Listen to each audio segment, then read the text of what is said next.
En este video informativo vamos a hablar acerca de las generalidades de la transducción de señales.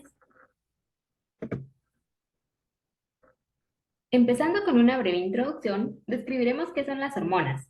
Estas son moléculas pequeñas o proteínas que se producen en un tejido, se liberan a la circulación y se transportan a otros tejidos en donde todas las hormonas van a actuar a través de receptores específicos, los cuales están presentes en las células diana y son sensibles a las hormonas a los que éstas se unirán con gran afinidad para desencadenar cambios en las actividades celulares. Entre las clases de hormonas tenemos a las hormonas peptídicas, catecolaminas, icosanoides, esteroideas, vitamina D, retinoides, hormonas tiroideas y también tomamos en cuenta al óxido nítrico, que es un radical libre relativamente estable. Las hormonas peptídicas, como por ejemplo la insulina, disminuye el nivel de azúcar en la sangre, estimula el metabolismo de la glucosa, las proteínas y la grasa. Un ejemplo de las catecolaminas es la adrenalina, que aumenta la frecuencia cardíaca, el ingreso de oxígeno y la circulación de la sangre. Las hormonas icosanoides, que son reguladores intracelulares, participan como mediadores para el sistema nervioso central, en procesos inflamatorios, en la respuesta del sistema inmune y en la transmisión del dolor. Las esteroideas, como por ejemplo la testosterona, regula el crecimiento y la función sexual y ayuda a proteger la salud de los huesos. La vitamina D, como ejemplo, el calcitriol, que activa la síntesis de una proteína intestinal de unión de calcio, esencial para la simulación de calcio de la dieta. Las hormonas retinoides, que son hormonas que regulan el crecimiento, la supervivencia y la diferenciación celular mediante los receptores nucleares de los retinoides. Y por último, las hormonas tiroideas, que regulan el metabolismo, afectan el crecimiento, la maduración y la actividad del sistema nervioso.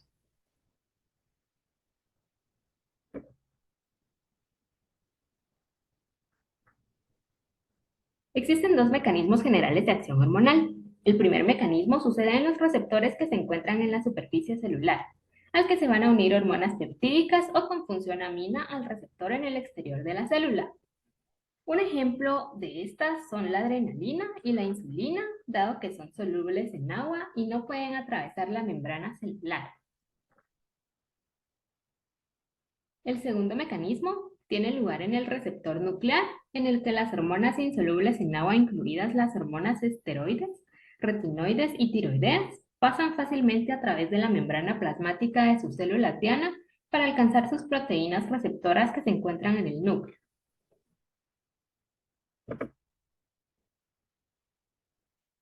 Entre las generalidades de la transducción de señales, es importante describir a los receptores metabotrópicos e ionotrópicos. Los metabotrópicos son un tipo de receptor de membrana que se activan a partir de la recepción de un ligando o neurotransmisor específico. Estos desencadenan una serie de procesos que terminan llevando a la apertura de un canal iónico y son relativamente más lentos que otros tipos de receptores, pero su actuación es también más duradera en el tiempo.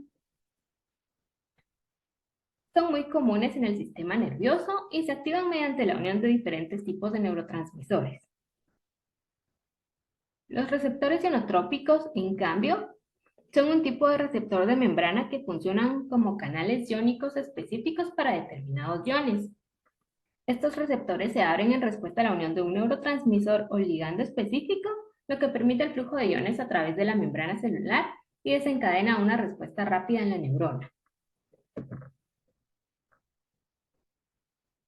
Los receptores que se suelen encontrar en los sistemas de transducción de señales son receptores acoplados a proteínas G, en donde la unión de un ligando al extremo receptor activa una proteína de unión GPT intracelular que regula una enzima que genera un segundo mensajero intracelular. Los receptores tirosina quinasa, que poseen actividad enzimática en el lado citoplasmático y son activados por la unión del ligando en el lado extracelular.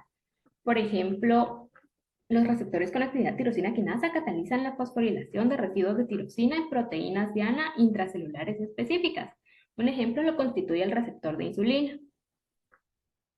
los canales iónicos, que se abren y se cierran en respuesta a la unión de ligandos químicos o cambios en el potencial transmembrana. Estos son los transductores de señal más sencillos. También tenemos a los receptores nucleares que unen a su ligando específico y alteran la velocidad a la que los genes específicos son transcritos y traducidos en proteínas celulares. Tenemos también a los receptores guanililo, que son parecidos a los receptores tirosina quinasa, en donde la unión del ligando de ciclasa del dominio extracelular estimula la formación de GMP cíclico como segundo mensajero. Y finalmente, los receptores de adhesión o integrinas, que se unen a las moléculas en la matriz extracelular y cambian de conformación, alterando así su interacción con el citoesqueleto. Y así es como terminamos esta presentación. Muchas gracias por su atención.